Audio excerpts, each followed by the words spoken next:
Hello guys, आज की स्प्रिता पहचान क्लासेस में मैं लेके आई हूँ 10th CBSE board NCERT exam 2025 जो 28 फरवरी को आपका है। की पॉइंट्स में आपका व्याकरण पोर्शन। इससे पहले की वीडियो में मैं कंप्लीट बुक क्षितिज भाग 2 और कृतिका भाग 2 और का लेके आई थी। मैंने कुछ की पॉइंट्स आपको बताए थे, कुछ सलाह भी उसमें थी। आज के इस वीडियो में मैं लेकर आई हूँ आपके व्याकरण पोर्शन से संबंधित जो सिलेबस थे, आपका कंप्लीट सिलेबस, उसके बारे में। तो मैं आपको इशारा कर दूं, एक एक जो पार्ट है, एक एक जो ये इसके बारे में बताई गई है जो सिलेबस है आपका, जो वाच्य, पद परिचय, रचना बनावट के आधार पर वाक्य के भेद और अलंकार में अर्थालंकार। तो इसकी चर्चा मैं फटाफट आपसे बिना समय गवाए कर रही हूँ। तो सर्वप्रथम आपको ढेर सारी शुभकामनाएं आपके बचे हुए एग्ज़ाम्स के लिए। और फिर से वही बात, मेरी बातें दूर दूर तक और बच्चों तक पहुँचे, इसके लिए मेरे चैनल को शेयर करें, लाइक करें और सब्सक्राइब करें और मुझे सपोर्ट करें। तो चलिए स्टार्ट करते हैं एक एक करके। पहला, वाच्य। वाच्य क्या होता है? वाच्य क्रिया का ही एक भाग्य होता है। वाच्य का शाब्दिक अर्थ है बोलना, नहीं वर्णन करना, कहना। तो क्रिया में अब वाच्य को समझने के लिए पहले इसके प्रारूप को आप समझिए। इन शॉर्ट में क्रिया में अपना कोई लिंग, वचन या पुरुष नहीं होता। कर्ता और कर्म के अनुसार उसमें विकार आता है। विकार आता है मतलब रूप परिवर्तन होता है। क्रिया का जो विधान होता है या तो कर्ता के अनुसार या कर्म के अनुसार होता है। कभी कभी क्रिया का विधान कर्ता या कर्म के अनुसार ना होकर भाव के अनुसार होता है। ठीक है, इसी रूप को समझने के लिए हमारे व्याकरण में वाच्य आया। ठीक है, हम जो बोलते हैं तो बोलने के क्रम में कोई ना कोई क्रिया होती है।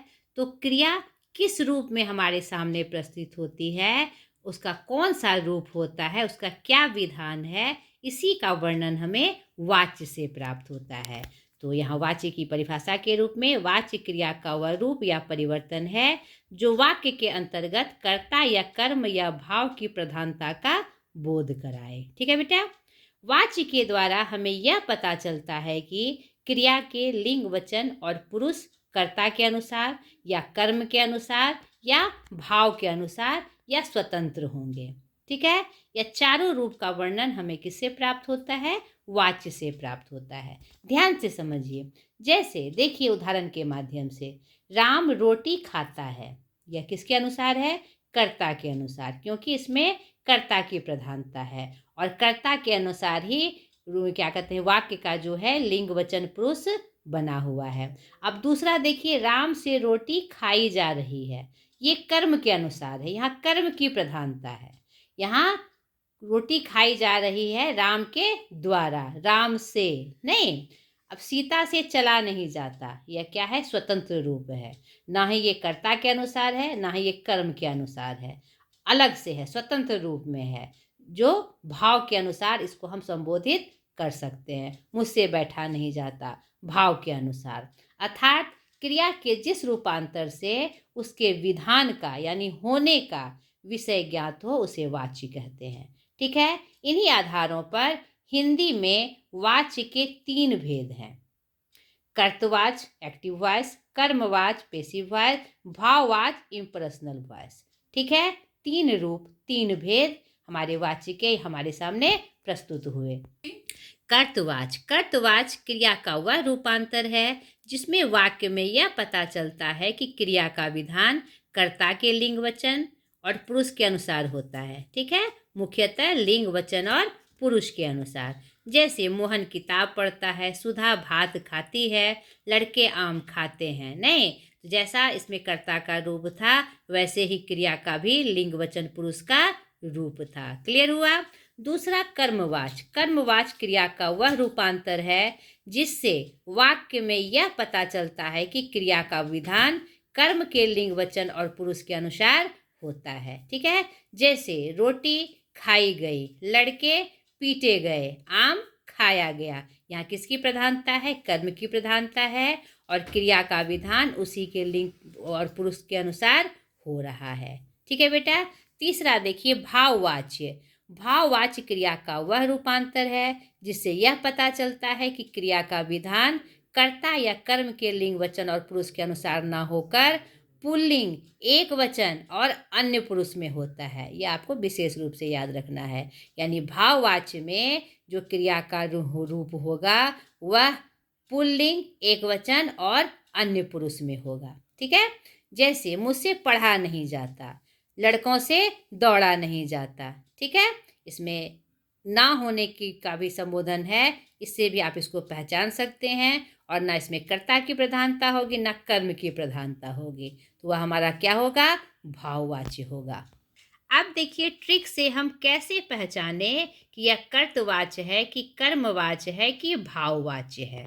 यह मैं विशेष रूप का आपके लिए लेके आई हूँ। यह बात आपको कोई नहीं बताएगा। जब आपको एमसीक्यू क्वेश्चन के रूप में हो, तो अगर आपका प्रश्न आए कि कैसे जाने कि यह कर्तवाच्य है कि कर्मवाच्य या भाववाच्य, तो इसे देखिए। वाक्य में जो प्रयोग होता है, कर्तवाच्य का 80%, कर्मवाच्य का 18%, ठीक है, और भाववाच्य का 2%, यानी 100% में इस प्रकार से वाक्य में इसका बंटवारा होता है। तो इसको कैसे पहचानेंगे? इसमें कर्ता प्लस ने रहेगा या फिर शून्य यानी कोई चिन्ह नहीं रहेगा। याद रखिएगा, कर्तवाच्य में जो वाक्य आएगा या तो कर्ता के साथ ने का प्रयोग या फिर शून्य यानी कोई चिन्ह नहीं होगा।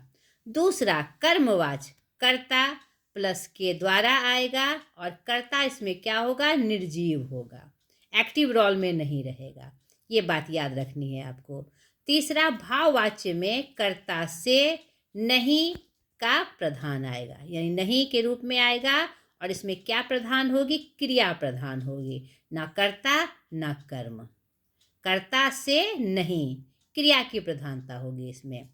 अब देखिए जो वीवीआई है आपका, जैसे उदाहरण स्वरूप देखिए कर्तवाच्य, बच्चे ने रोटी खाई, इसमें ने का चिन्ह आया। बच्चे क्या है, कर्ता है नहीं, जो आपका बहुवचन में है।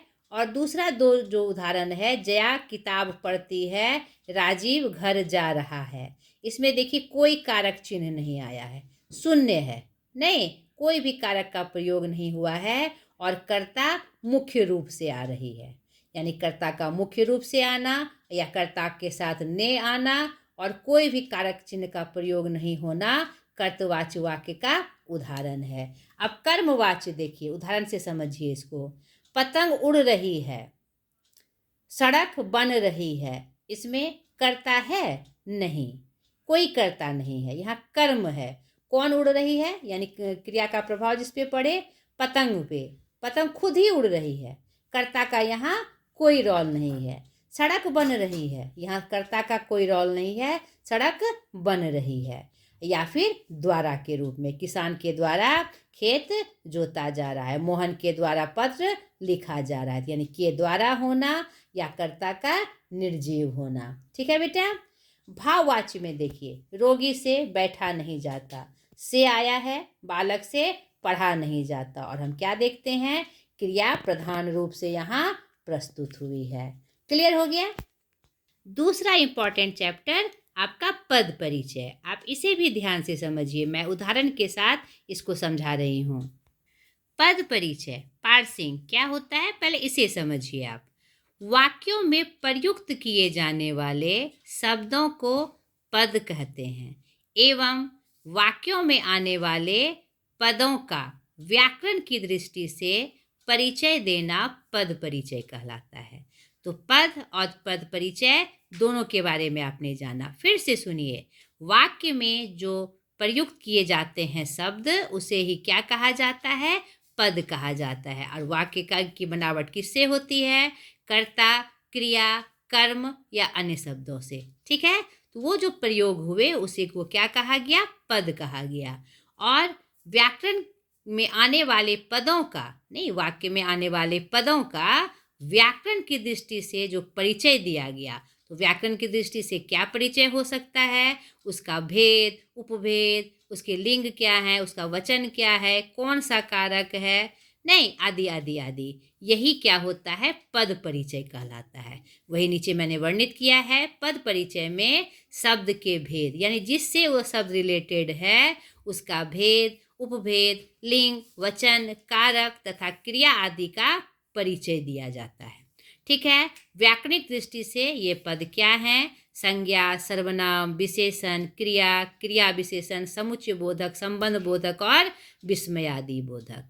यानी प्रयोग के दृष्टि से जो भेद होते हैं शब्द के, 4 रूप आपका विकारी और 4 रूप आपका अविकारी, उसी का परिचय वाक्य में जो दिया जाता है वही हमारा क्या है, पद परिचय है। ठीक है। तो इसमें जो बातें बताई जाती है वह क्या होती है? उसका भेद, लिंग, वचन, पुरुष, कारक, उसके साथ उसका संबंध। ठीक है। अब उदाहरण के साथ आप इसको देखिए। तो आठों के बारे में बताया जाता है, ये हमने जान लिया।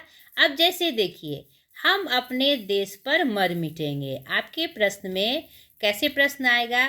या तो पूरा वाक्य दिया रहेगा, उसके बारे में आपको पद परिचय पूछा जाएगा, या फिर कोई शब्द आपको अंडरलाइन करके दिया जाएगा और उसका परिचय देने कहेगा। तो कोई भी स्थिति हो, आपको घबराना नहीं है।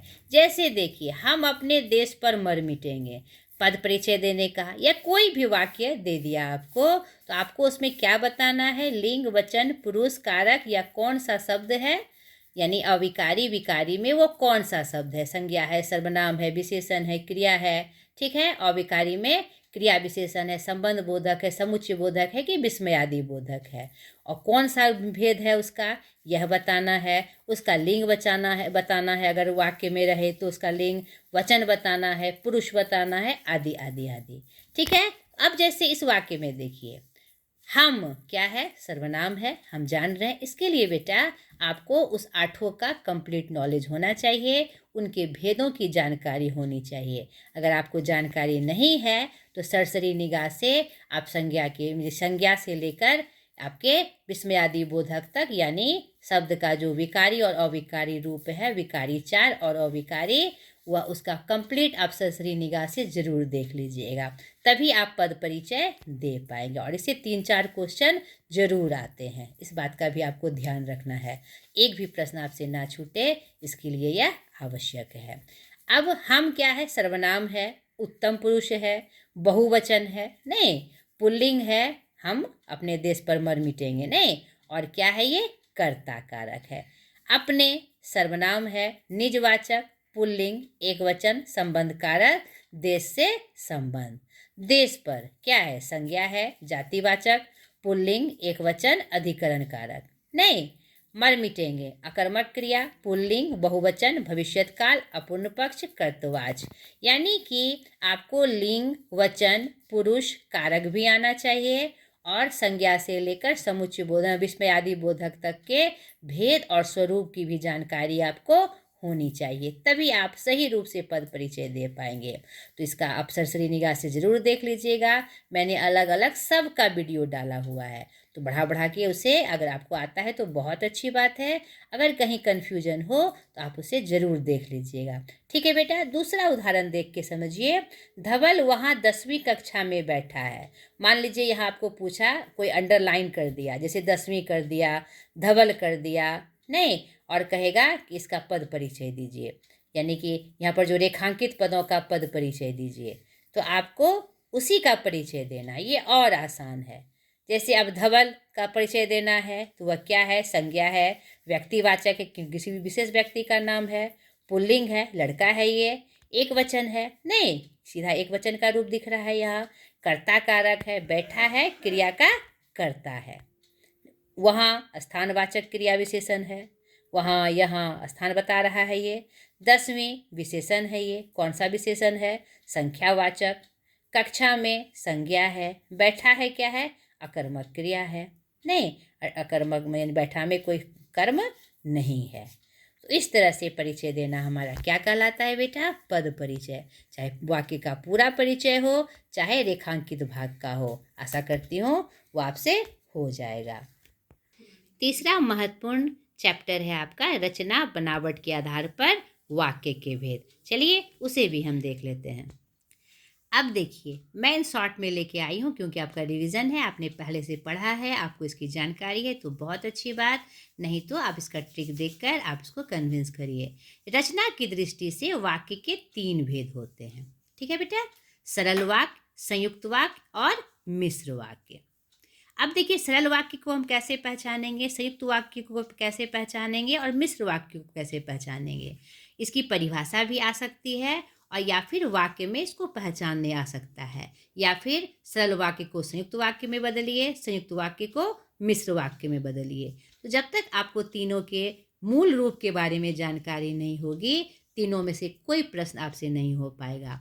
तो इसमें जो मैं बता रही हूँ वो तीनों आपके लिए सरल हो जाएगा। सरल वाक्य क्या होता है? जिसमें एक वाक्य हो, अर्थात एक कर्ता, एक क्रिया, एक उद्देश्य और एक विधेय। उद्देश्य और विधेय क्या होते हैं? वर्ग के भाग, वाक्य के भाग होते हैं, नहीं। और जैसे देखिए, राम खाता है, ठीक है। यानी सरल वाक्य को हम कैसे पहचानेंगे? एक वाक्य होगा, एक ही कर्ता होगा, एक ही क्रिया होगी, उस वाक्य का एक ही उद्देश्य होगा और उसका एक ही विधेय होगा। ठीक है। अब संयुक्त वाक्य क्या है? अब इसको ध्यान से समझिए। सरल वाक्य समझना आसान है, संयुक्त वाक्य और मिश्र वाक्य में थोड़ा सा ट्रिक होता है।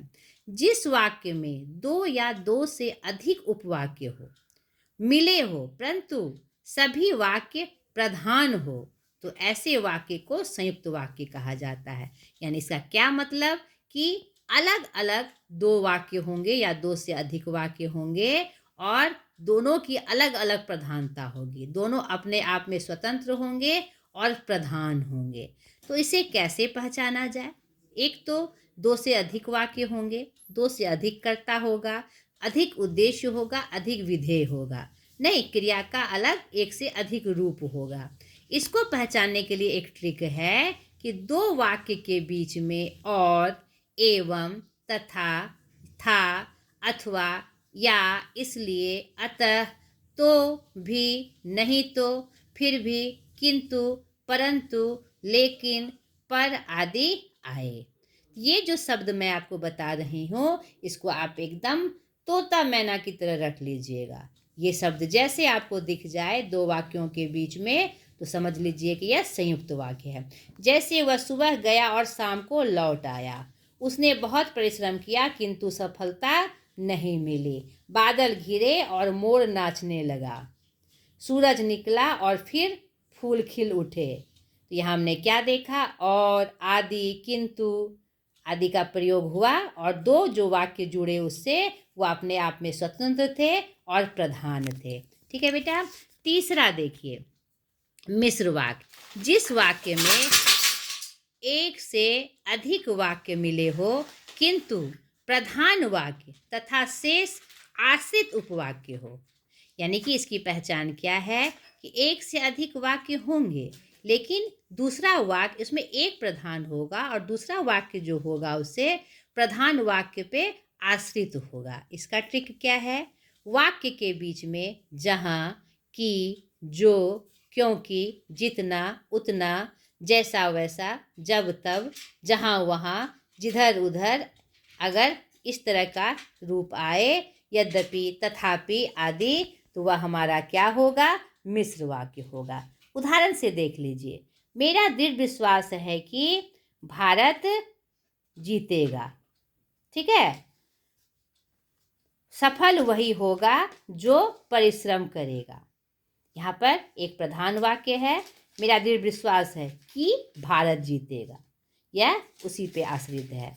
सफल वही होगा जो परिश्रम करेगा, यानी प्रधान वाक्य पे दूसरा वाक्य आश्रित है। जो ही राधा ने खाया वह आया, नहीं, वह सीमा है जिसे खेत में देखा गया, या जो जिसे खेत अच्छा लगता है। यहाँ पर ये जो शब्द है, ट्रिकी शब्द, उसे आप जरूर याद कर लीजिएगा मिश्र वाक्य के संदर्भ में। अब थोड़ा सा उसका एक और रूप हम देख ले। हमने जान ही लिया कि 3 वाक्य होते हैं, रचना के आधार पर रचना कहें, बनावट कहें या स्वरूप कहें, तीनों का एक ही मतलब होता है। सरल वाक्य, संयुक्त वाक्य और मिश्र वाक्य, उसकी परिभाषा यहाँ पर दी गई है। अब आश्रित उपवाक्य में जो आरंभ, मध्य या अंत में भी आते हैं, या आश्रित उपवाक्य की चर्चा की गई है, उसे भी आप देख लीजिए कि आश्रित उपवाक्य किस किस रूप में प्रस्तुत होते हैं, यानी मिश्र वाक्य में जो आश्रित उपवाक्य हैं वो किस किस रूप में आते हैं, और आश्रित उपवाक्य के भेद भी दिए गए हैं। हो सकता है कि आपका इससे भी प्रश्न आ जाए, आश्रित उपवाक्य को आप कैसे पहचानिएगा। आश्रित उपवाक्य मुख्यतः 3 होते हैं। संज्ञा उपवाक्य, ठीक है, यहाँ पर देखिए किसी वाक्य में जो आश्रित उपवाक्य मुख्य उपवाक्य संज्ञा के स्थान पर आते हैं। इसमें ट्रिक क्या है, संज्ञा उपवाक्य के आरंभ में प्रायः की शब्द आता है, ये मुख्यतः उपवाक्य के की के द्वारा जुड़े होते हैं। जैसे दादाजी कहा करते थे कि आलोक महान व्यक्ति है। यदि संज्ञा उपवाक्य वाक्य के आरंभ में आ जाते हैं तो इनके साथ की का प्रयोग नहीं होता है। जैसे कौशल्या नहीं आएगी सुमित्रा जानती थी। दूसरा है आश्रित उपवाक्य विशेषण उपवाक्य। किसी वाक्य में आने वाले आश्रित उपवाक्य मुख्य उपवाक्य की किसी संज्ञा सर्वनाम की विशेषता बतलाता है, उन्हें विशेषण उपवाक्य कहते हैं। आपकी वह पुस्तक कहाँ है जो आप कल लाए थे। जो आदमी पत्र बांटता है वह डाकिया होता है। जिसे आप ढूंढ रहे हैं मैं नहीं हूँ, यानी किसी न किसी माध्यम से संज्ञा या सर्वनाम की विशेषता बतलाई जा रही है। विशेषण उपवाक्यों का प्रारंभ प्रायः जो, जिसे, जिससे, जिसने आदि शब्दों से होता है। यानी प्रश्न में आपको यह भी पूछ सकता है कि यह संज्ञा उपवाक्य है कि विशेषण उपवाक्य है कि क्रिया विशेषण उपवाक्य है। इसीलिए मैं ये लेकर आई आपके लिए। क्रिया विशेषण उपवाक्य किसी वाक्य में आने वाले जो आश्रित उपवाक्य हैं वह मुख्य उपवाक्य की क्रिया की विशेषता प्रकट करती है, उन्हें क्रिया विशेषण उपवाक्य कहते हैं। जैसे ज्यों ही पढ़ने बैठा बिजली चली गई, जब घंटी बजी फ़ोन उठा लिया। ठीक है, तो ये सब ट्रिक हैं आपको तीनों उपवाक्य यानी उस आश्रित उपवाक्य को पहचानने के लिए। चौथा प्रमुख चैप्टर अलंकार, जिसमें आपको अर्थालंकार के बारे में जानना है। उपमा, रूपक, उत्प्रेक्षा, अतिशयोक्ति एवं मानवीकरण, इसके बारे में भी आप जान लीजिए। अलंकार क्या होता है? अलम जोरकार यानी शोभा या सजावट करने वाला, यानी काव्य के शब्दों में जो आकर्षण, जो रूप या सजावट करता है उसे हम क्या कहते हैं? अलंकार कहते हैं। अलंकार मुख्यतः 3 प्रकार के होते हैं, शब्दालंकार, अर्थालंकार और उभया अलंकार। तो आपने शब्दालंकार के बारे में 9th क्लास में जाना था, या आप जानते होंगे। आपके एग्जाम में आपका अर्थालंकार आपको पढ़ना है। तो अर्थालंकार मुख्य रूप से जो आपको पढ़ने हैं, उसमें अर्थालंकार में सबसे पहले आपका उपमा अलंकार। तो अर्थालंकार जानने से पहले हम पहले उपमेय और उपमान को समझ लें। यह ट्रिक है ताकि आप अलंकार के रूपों को पहचान सके। ठीक है बेटा, तो देखिए अर्थालंकार के जो प्रमुख रूप हैं, तो उपमेय उपमान क्या होता है? उपमेय मानव शरीर, अंग और भावनाएं होती है, वह मुख्य वस्तु जिसके विषय में बात हो रही है। और उपमान क्या होता है? जो देवता ने बनाया है, जैसे प्रकृति। ठीक है, जैसे देखिए वह वस्तु जिससे मुख्य वस्तु की तुलना हो रही हो, जिसके बारे में बात करी जाती है उसे उपमेय कहते हैं। और उस वस्तु से जिसे मुख्य वस्तु की तुलना होती है उसे उपमेय कहा जाता है। अब देखिए उदाहरण, सीता का मुख चंद्रमा के समान सुंदर है। यहाँ उपमेय मुख, मैंने क्या कहा? मानव शरीर, अंग और भावनाएं। तो मुख मानव शरीर है तो वह उपमेय है।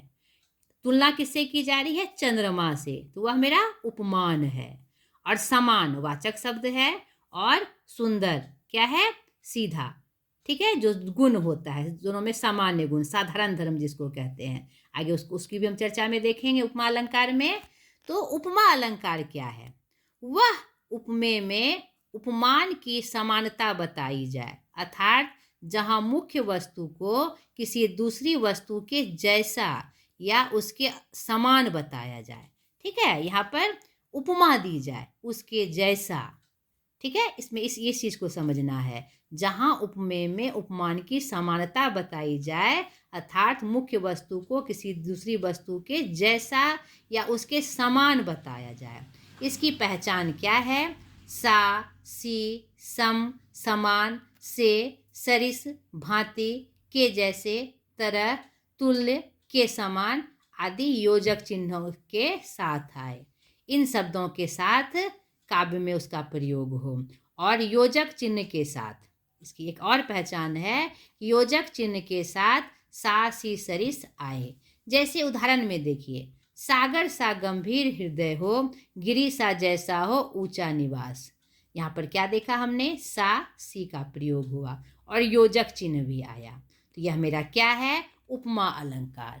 उपमा अलंकार के 4 प्रमुख अंग हैं, जिसका ऊपर हमने 2 का वर्णन किया और दोनों के बारे में भी समझाया। उपमेय, उपमान, वाचक शब्द और साधारण धर्म। उपमेय मुख्य वस्तु, उपमान जिससे तुलना हो रही हो। उपमान के तुरंत बाद वाचक शब्द आता है, ये भी आपको याद रखना है। वाचक शब्द क्या है, वह गुण जो दोनों में हो। और साधारण धर्म क्या होता है, जिस शब्द से उपमा का बोध हो, के समान के अर्थ में, वह मेरा साधारण धर्म होगा। कालिदास को उपमा अलंकार का सम्राट माना जाता है। उपमा अलंकार के 2 भेद हैं, पूर्ण उपमा और लुप्त उपमा। पूर्ण उपमा क्या है, जिसमें चारों अंग हो। ये जो पीछे मैंने वर्णित किया, चारों अंग जिसमें हो वह मेरा पूर्ण उपमा होता है। और जिसमें एक अंग का लोप हो या एक से अधिक अंग का लोप हो, वह लुप्त उपमा होता है। जैसे देखिए, सीता का मुख चंद्रमा के समान सुंदर है, इसमें चारों रूप हैं, उपमेय भी है, उपमान भी है, वाचक शब्द यानी समान और सुंदर यानी समान धर्म, साधारण धर्म जिसको कहते हैं। पीपर पात सरिस मंडोला, उपमेय भी है, उपमान भी है, वाचक शब्द यानी सरिस, और क्या हुआ दोनों में, डोला, साधारण धर्म या गुण। यहाँ देखिए लुप्त उपमा में जैसे पड़ी थी बिजली सी विकराल, इसमें उपमान है, वाचक शब्द है और समान धर्म है। उपमेय क्या है, गायब है। तो यह मेरा लुप्त उपमा हुआ। ठीक है। रूपक अलंकार, महाकवि तुलसीदास को रूपक अलंकार का सम्राट माना जाता है। अब रूपक अलंकार क्या है, ध्यान से समझिए। उपमा में क्या था कि किसी वस्तु को उसके जैसा बताया जाता था, लेकिन रूपक अलंकार में क्या होता है, किसी वस्तु को वही बता दिया जाता है, सा नहीं वही। जैसे देखिए, जहाँ उपमेय में उपमान का आरोप किया जाए, यानी उसी रूप में उसको आरोपित कर दिया जाए, अर्थात जब मुख्य वस्तु उपमान का रूप ले ले, यानी तुलना नहीं हो, उसी को उसके जैसा बना दिया जाए, जैसा नहीं वही बना दिया जाए। जैसे देखिए, इसमें पहचान क्या है, इसमें योजक चिन्ह के साथ सा सी समान जैसे शब्द नहीं आते। उपमेय के साथ अर्थ में रूपी शब्द आते हैं। योजक चिन्ह के दोनों बगल उपमेय उपमान होता है, यानी इसमें योजक चिन्ह आएंगे, लेकिन सा सी समान सरिस जो हमने उपमा में बताया वो नहीं आएगा। और उपमेय उपमान जो होगा, योजक चिन्ह के दोनों बगल होगा और रूपी शब्द आएगा। जैसे देखिए, पायो जी मैंने राम रतन धन पायो, नहीं, राम जैसा नहीं, राम को ही रतन के रूप में पा लिया। चरण कमल बंदी हरियाई, नहीं, चरण कमल, चरण ही कमल, चरण किसके समान बन गया, कमल के समान। मैया मैं तो चंद्र खिलौना ले हूँ, यानी चांद को ही खिलौना के रूप में लूंगा, चांद जैसा नहीं, चांद को ही। दुख है जीवन तरु के मूल्य, जीवन तरु यानी जीवन की छाया, जीवन के तरु के जैसा नहीं, तरु ही क्या बन गया, जीवन छाया बन गई। ठीक है। बीती बभावरी जागरे अंबर पनघट में डुबो रही, घट उषा नागरी, यहाँ पर उषा जैसी नहीं, उषा ही नागरी के रूप में प्रस्तुत हो गए, यानी रूपक उसी का रूप ले लिया। ये हमारा क्या है, रूपक अलंकार। तीसरा, उत्प्रेक्षा अलंकार। उत्प्रेक्षा अलंकार का तात्पर्य होता है संभावना, कल्पना, माना हुआ।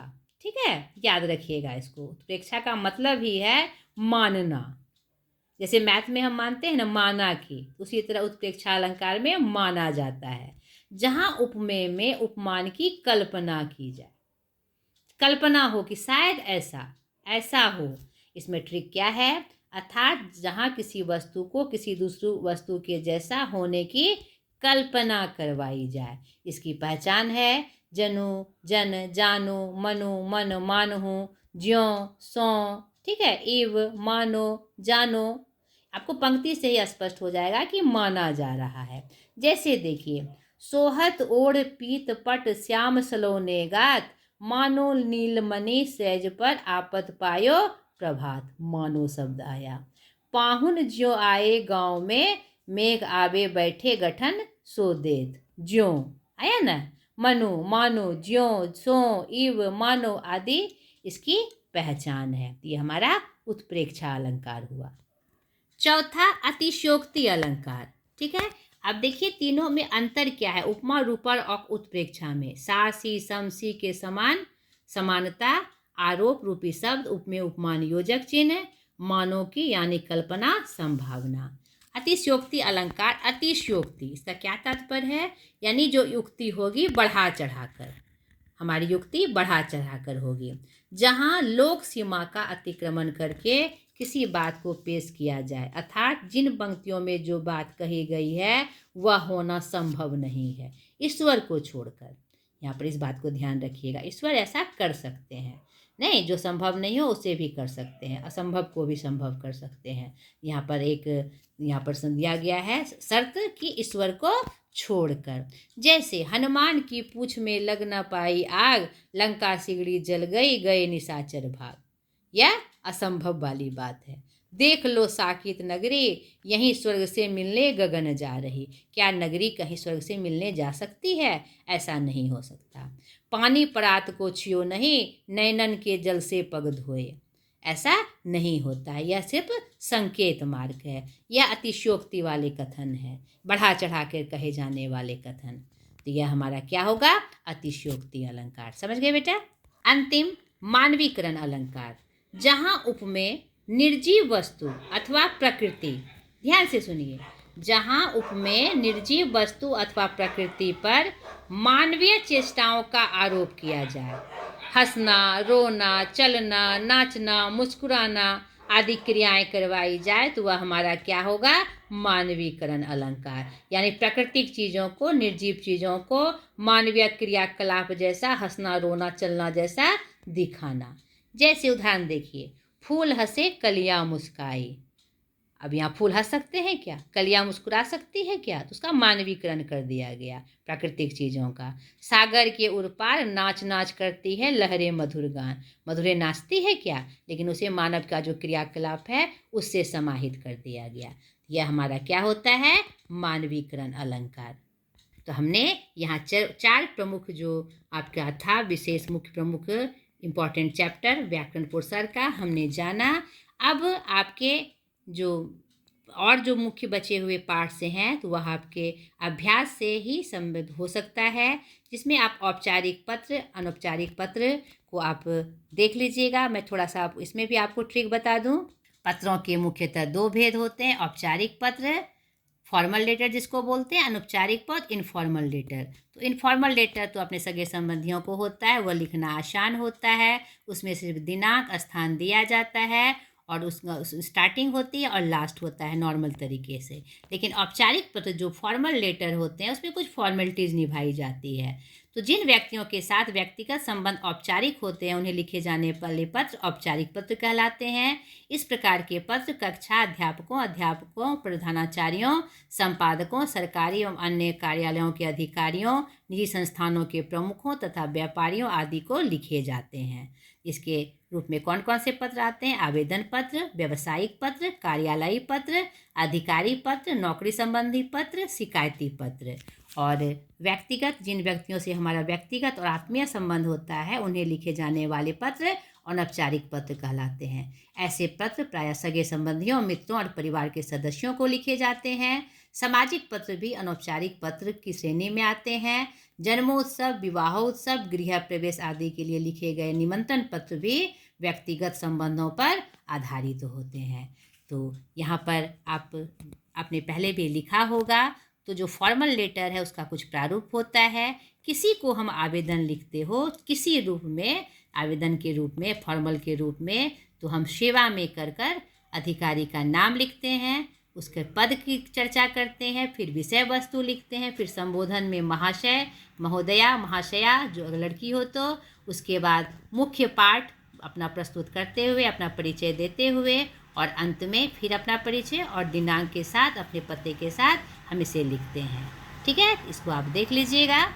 अब आपके जो मुख्य 2 पॉइंट्स हैं, स्ववृत्त लेखन और ईमेल लेखन, तो यह आपके व्याकरण पोर्शन में प्रमुख रूप से है। आपके पाठ्यपुस्तक में ये व्याकरण के किताब में ये वर्णित है, उसे आप ज़रूर देख के जाइएगा।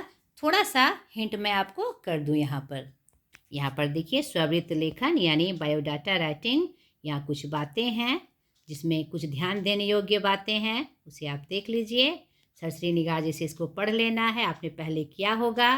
परिचय में क्या लिखा जाता है वो देख लीजिए। शैक्षणिक योग्यता किस तरह से लिखते हैं वह देख लीजिए। और स्ववृत्त का जो प्रारूप होता है वह भी मैं आपको दिखा रही हूँ।